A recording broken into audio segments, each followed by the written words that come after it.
मीना विजय कुमार अपने पति से कहती हैं, आपकी सर्विस को 8 साल बचे हैं।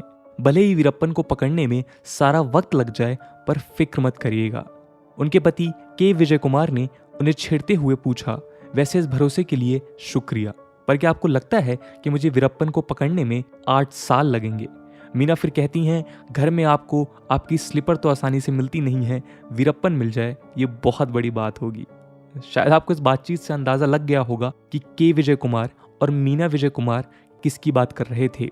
वीरप्पन, पूरा नाम मुनिस्वामी वीरप्पन, 18 जनवरी 1952 को कर्नाटका मैसूर जिले के गोपीनाथम गांव में पैदा हुआ एक चंदन तस्कर। वो तस्कर जिसने 44 पुलिस वालों, 100 से ज्यादा सिविलियंस को मारा होगा। वीरप्पन को खत्म करने में तमिलनाडु, कर्नाटका और केरला के 100 करोड़ से ज्यादा की रकम खर्च हो गई। नमस्कार दोस्तों, मेरा नाम है आदर्श और स्वागत है आपका स्टडी आईक्यू में। आपने एक नाम सुना होगा, पाब्लो एस्कोबार, कोलंबिया का एक ड्रग माफिया जिसका नेटवर्क अमेरिका के सदर्न स्टेट्स तक फैल चुका था। स्टीफन मर्फी और जेवियर पेना यूएस के इन 2 सिविल सर्वेंट्स को कई बार इस बात का दुख होता है कि जिन 2 ऑफिसर्स ने नशे के सबसे बड़े माफिया को खत्म कर दिया, दुनिया के बहुत कम लोगों ने उनका नाम सुना है। पर आज स्टडी आईक्यू इस बात की पूरी कोशिश करेगा कि इस वीडियो में आप वीरप्पन से ज्यादा उसे पकड़ने वाले ऑफिसर के विजय कुमार और उनकी पत्नी मीना और बाकी ऑफिसर्स के नाम जरूर याद रखें। आप ये भी जानेंगे कि इस तस्कर ने कभी तमिल सुपरस्टार थलाइवा रजनीकांत को अगवा करने का भी सोचा था, लेकिन फिर एक दूसरे कन्नड़ स्टार को किडनैप किया। के विजय कुमार साहब की लिखी किताब वीरप्पन चेजिंग द ब्रिगेंड आपको जरूर पढ़नी चाहिए। अपने 4 भाई बहनों में वीरप्पन दूसरा था। साउथ इंडिया की एक इंपॉर्टेंट रिवर है कावेरी। कावेरी वीरप्पन के गांव गोपीनाथम के पास स्टैनली रिजर्वायर बनाते हुए तमिलनाडु में एंटर करती थी। रिजर्वायर पर मटूर डैम बन जाने के बाद बहुत सारी पॉपुलेशन गोपीनाथम में आकर बस गई। 1956 में जब राज्य लैंग्वेज के बेसिस पर रिकॉग्नाइज हुए तो फिर गोपीनाथम कर्नाटक में आ गया। वो एरिया थोड़ा जंगली है, इसलिए लोकल लोग बिना लाइसेंस वाली छोटी बंदूकें रखा करते थे। कुछ का मोटिव भालुओं से बचने का था, लेकिन ज्यादातर इन बंदूकों का इस्तेमाल दूसरे गलत कामों के लिए किया करते थे। पुलिस बार बार रेड करती और ऐसे हथियारों को कई बार जब्त करती थी। वीरप्पन भी इनसे अछूता नहीं था और 10 साल की उम्र तक आते आते वो एक शार्प शूटर बन चुका था। एक लोकल पोचर सेवी गाउंडर ने उसे अपनी गैंग में शामिल कर लिया। विजय कुमार साहब लिखते हैं कि वीरप्पन कोई रॉबिन हुड नहीं था। अगर कहीं लोग जॉबलेस हैं तो उन्हें गैंग में शामिल कर तस्करी कराने को रोजगार नहीं कहते हैं। उन इलाकों में चंदन के पेड़ों की भरमार है और वीरप्पन ने सैंडलवुड और जानवरों के बॉडी पार्ट्स की स्मगलिंग से पैसे बनाए। गांव के बहुत ही कम लोग उसकी इल्लीगल एक्टिविटीज का सपोर्ट करते थे और उतने लोग पुलिस से आगाह करने के लिए काफी थे। एक बार वीरप्पन ने इलाके के सारे लोकल स्मगलर्स और पोचर्स को दावत पर बुलाया।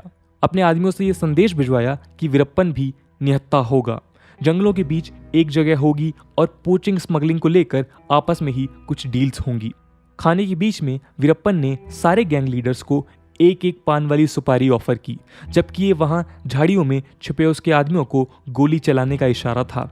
एक एक करके सारे लोकल गैंगस्टर्स मारे गए और इसके बाद वीरप्पन पूरे इलाकों का स्मगलर हो गया। 1986 में बेंगलुरु के एक इल्लीगल आर्म्स डीलर से उसकी असलहे और उनकी कीमत को लेकर झड़प हो गई।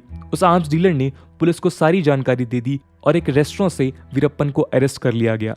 इस कैप्टिविटी के दौरान उसे कुछ वक्त तक इंडियन फॉरेस्ट सर्विस के एक ऑनेस्ट और dutiful officer deputy conservator of forest P Srinivas के अंडर रखा गया, जिसे बूदीपडागा के जंगल के एक गेस्ट हाउस में रुकना हुआ।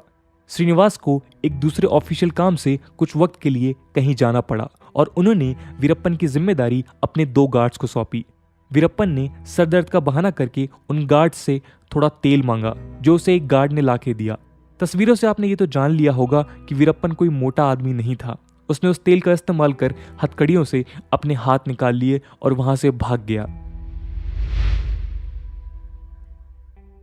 फिर लोकल मुखबिरों की मदद से पकड़ने के लिए श्रीनिवास उसके गांव गोपीनाथम वापस आए। वहां उन्होंने गांव वालों के लिए मेडिकल कैंप्स लगवाए। मंदिर बनवाए और कुछ सुधार के काम भी किए। 800 किलो से ज्यादा के सैंडलवुड्स को श्रीनिवास ने जब्त किया और वीरप्पन के 20 आदमियों को सरेंडर करवाया। वीरप्पन के भाई अर्जुनन को कहा कि वो वीरप्पन को सरेंडर करने के लिए कहें। वीरप्पन श्रीनिवास के सुधार कामों से डरा हुआ था। उसने अपने भाई से कहा कि वो सरेंडर करने के लिए तैयार है। उसने शर्त रखी कि गोपीनाथम से 2.5 घंटे की दूरी पर एक जगह नामदेली में वो सरेंडर करेगा। कुछ गांव वालों और अर्जुनन के साथ श्रीनिवास निकल पड़े। सरेंडर वाली जगह के आने से कुछ ही दूर पहले एक एक करके सारे गांव वाले गायब हो गए और झाड़ियों में से वीरप्पन बाहर आया। जब तक श्रीनिवास अपनी पिस्टल निकालते तब तक उन्हें गोली लग चुकी थी। कर्नाटक से तमिलनाडु तक पलार नदी बहती है। उसके कई हिस्से अब सूख चुके हैं। कर्नाटक के कोलाठोर गांव के पास पलार ब्रिज पर 9 अप्रैल 1993 को पुलिस की 2 गाड़ियों पर वीरप्पन ने आईईडी एक्सप्लोजिव्स के जरिए हमला किया। एक जीप में आईपीएस ऑफिसर के गोपाल कृष्णन थे और एक बस जिसमें 41 जवान। एक कतार में प्लांट किए गए 14 आईईडी ब्लास्ट से 5 पुलिसमैन और 17 फॉरेस्ट गार्ड की मौत हो गई थी और 13 घायल हो गए। 1990 के दशक में वीरप्पन ने कई लोगों को अगवा किया लेकिन कुछ दिनों बाद छोड़ दिया। एक गैंग मेंबर ने कहा कि वीरप्पन को बड़ी इमेज के लिए किसी नामी आदमी को किडनैप करना चाहिए। एक मेंबर ने एक नाम सजेस्ट किया, एम.के. स्टैलिन, जो कि तमिलनाडु के फॉर्मर सीएम एम करुणानिधि के बेटे हैं। लेकिन उनकी टाइट सिक्योरिटी से उनके किडनैप प्लान को ड्रॉप कर दिया गया। एक ने कहा रजनीकांत के बारे में क्या सोचा है, लेकिन उनका बंगला भी एक्स सीएम जयललिता के बगल में ही था और इस नाते सिक्योरिटी बहुत ही टाइट होती, तो इस आइडिया को भी ड्रॉप कर दिया गया। और आखिरी में प्लान बना सिंगनालुरु पुत्तास्वामिया मुथुराज, जिनका स्टेज नेम था राजकुमार, उनको किडनैप किया गया। राजकुमार कन्नड़ फिल्म्स के बहुत बड़े स्टार थे और दादा साहब फाल्के अवार्डी भी। 30 जुलाई 2000 को वीरप्पन ने राजकुमार को उनके घर से किडनैप किया और उनकी पत्नी पर्वथामा को एक कैसेट दिया और कहा कि ये कैसेट सिर्फ एस.एम. कृष्णा, जो उस वक्त कर्नाटक के चीफ मिनिस्टर थे, उन तक पहुंचाया जाए। ऑल इंडिया रेडियो के जरिए वीरप्पन तक ये संदेश पहुंचाया गया कि राजकुमार की दवाइयां जरूरी है। वीरप्पन ने उनको छोड़ने के लिए 10 शर्तें रखी थीं, जिनमें से 3 बहुत ही कंट्रोवर्शियल थी। एक तो ये कि कावेरी वाटर डिस्प्यूट को रिजॉल्व किया जाए। दूसरा, 1991 के कावेरी राइट्स में मारे गए तमिलियंस को कॉम्पनसेशन दिया जाए। और तीसरा कि तमिल भाषा को as a second language Karnataka के स्कूल्स में पढ़ाया जाए।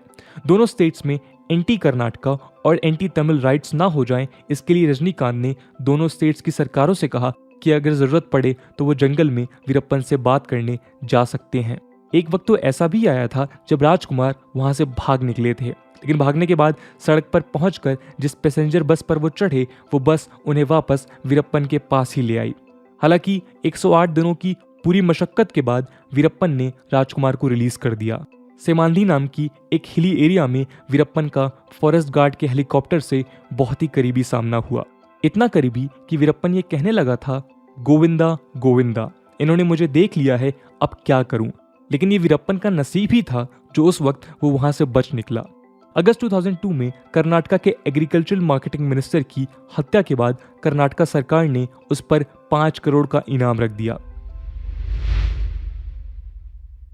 अक्टूबर 2001 में के विजय कुमार साहब बॉर्डर सिक्योरिटी फोर्सेस के आईजी ऑपरेशंस थे। उस वक्त वो सीनियर ऑफिसर की एक कॉन्फ्रेंस अटेंड कर रहे थे जब एक बीएसएफ का जवान उनके पास फोन लेकर आया। फोन पर तमिलनाडु की रिसेंटली इलेक्टेड सीएम जे जयललिता थीं और विजय कुमार को वीरप्पन को पकड़ने के लिए एसटीएफ का चीफ अपॉइंट किया। सत्यमंगलम, जिसे तमिलनाडु में सैथी भी कहते हैं, वहीं पर स्पेशल टास्क फोर्स यानी एसटीएफ का हेडक्वार्टर है। विजय कुमार साहब ने यह तय कर लिया था कि जब तक वीरप्पन को न्यूट्रलाइज नहीं कर देंगे तब तक सत्यमंगलम यानी एसटीएफ के हेडक्वार्टर्स में ही रहेंगे। के विजय कुमार ने एक ऑफिसर को स्पेशली वीरप्पन को खत्म करने के लिए बुलाया, जिनका नाम था एन.के. सेंथामराई कन्नन, जिन्हें एसटीएफ के लोग कन्नन बुलाते थे। कन्नन 1987 बैच के आईपीएस ऑफिसर थे। विजय कुमार और कन्नन ने मिलकर वीरप्पन को न्यूट्रलाइज करने का ऑपरेशन कोकून प्लांट किया।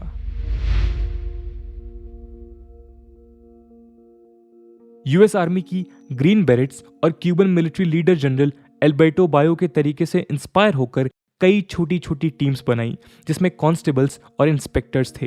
किसी बड़ी बटालियन के बजाय छोटी छोटी सिपाहियों की टुकड़ी को तैनात कर दिया गया और इनका मकसद ये था कि इन छोटी टुकड़ियों से वीरप्पन को ये लगेगा कि ये बस एक रूटीन पेट्रोल है और वीरप्पन आराम में रहेगा।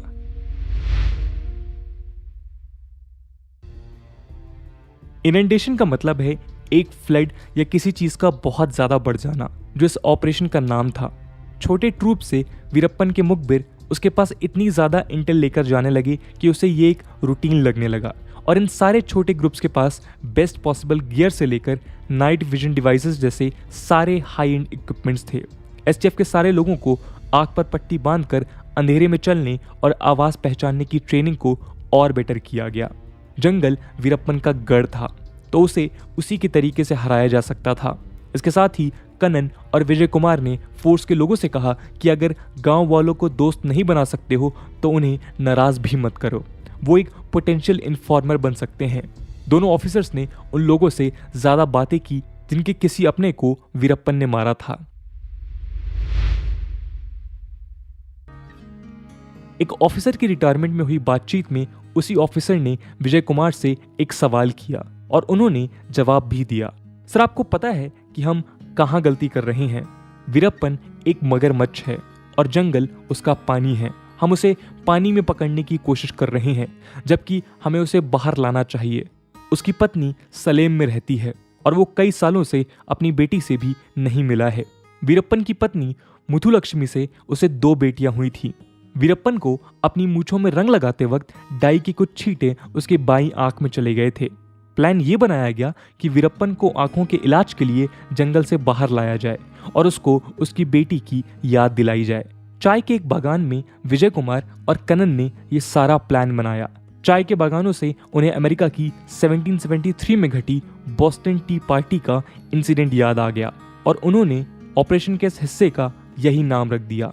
प्लान था कि डीएसपी अशोक कुमार मुथुलक्ष्मी को हमेशा सेफ्टी की सिक्योरिटी वर्बली देते रहेंगे ताकि वो उसको डिकॉय कर सकें। एक lady constable Ramya undercover local resident बनी, जिसकी एक छोटी सी बच्ची भी थी और मुथुलक्ष्मी और उसकी बेटी को राम्या के यहाँ पर सेफ रखने की दिखावट की जाए। 2 दिन तक एक दिखावटी गश्त एसटीएफ ने इलाके में लगाई, जिससे मुथुलक्ष्मी को लगे कि वो उसे अरेस्ट करने आए हैं। फिर अशोक कुमार सेफ्टी की गारंटी देते हुए राम्या के यहाँ पर उसे ठहरने को कहते हैं। मुथुलक्ष्मी की नज़र में राम्या एक लोकल थी।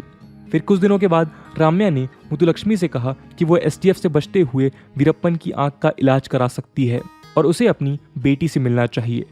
एक मारुति ओमनी को एम्बुलेंस की शक्ल दिया गया और एम्बुलेंस को कोकून नाम दिया गया, जिस पर इस पूरे ऑपरेशन का नाम पड़ा। एसटीएफ के 2 ऑफिसर्स सर्वनन और वेलादुराई ने ड्राइवर और एम्बुलेंस हेल्पर का अंडरकवर लिया। इस बात का हर वक्त एक खतरा था कि अगर वीरप्पन को जरा सी भी भनक लगी तो ये दोनों ऑफिसर्स को मार देगा। धर्मापुरी गांव से 12 किलोमीटर की दूरी पर पड़ी नाम की जगह पर एक स्कूल पर आकर एम्बुलेंस कोकून रुक गई। वीरप्पन और उसके 3 और साथियों ने फायरिंग शुरू कर दी। इसके रिटेलिएशन में एसटीएफ ने जवाबी फायरिंग शुरू की और 338 बुलेट्स के फायर करने के बाद एम्बुलेंस से कोई और फायरिंग नहीं हुई। वीरप्पन को 3 गोलियां लगी थीं। एम्बुलेंस के रुकने के बाद सर्वनन और दुराई को गाड़ी से कूदकर बहुत तेजी से स्कूल की तरफ भागना था, वरना उनके साथ कुछ भी हो सकता था। विजय कुमार कहते हैं कि उस दिन मानो वो दोनों उसैन बोल्ट की तरह भागे थे। कि विजय कुमार का पूरा साथ देने के लिए उनकी पत्नी मीना उनके साथ सैथी में रहने आ गई। जिस दिन ऑपरेशन कोकून को एग्जीक्यूट करना था, उस दिन विजय अपने रोजाना के घरेलू काम में भी कई चीजें भूल रहे थे। उस सुबह मीना के साथ कॉफी खत्म करने के बाद उन्होंने मीना से कहा थैंक यू, और ये शुक्रिया उन्होंने मीना की कॉफी से भी ज्यादा पूरी जिंदगी के लिए कहा था। के विजय कुमार आज भी मिनिस्ट्री ऑफ होम अफेयर्स में as a senior security adviser के तौर पर अपनी सर्विस दे रहे हैं। तो दोस्तों, ये था पूरा किस्सा वीरप्पन को पकड़ने का और उसको मारने का। कैसी लगी आपको ये कहानी कमेंट सेक्शन में जरूर बताइएगा। आज की वीडियो के लिए इतना ही। आई होप आपको वीडियो पसंद आई होगी, और अगर पसंद आई है तो अपने दोस्तों के साथ शेयर करना मत भूलिएगा। हम मिलते हैं अगले वीडियो में, तब तक के लिए जय हिंद, जय भारत। और साथ ही साथ अंत में आपको एक बुक का रिकमेंडेशन भी है जो इसी कहानी को एक खूबसूरत तरीके से बतलाती है, जिसका नाम है वीरप्पन चेजिंग द ब्रिगेंड।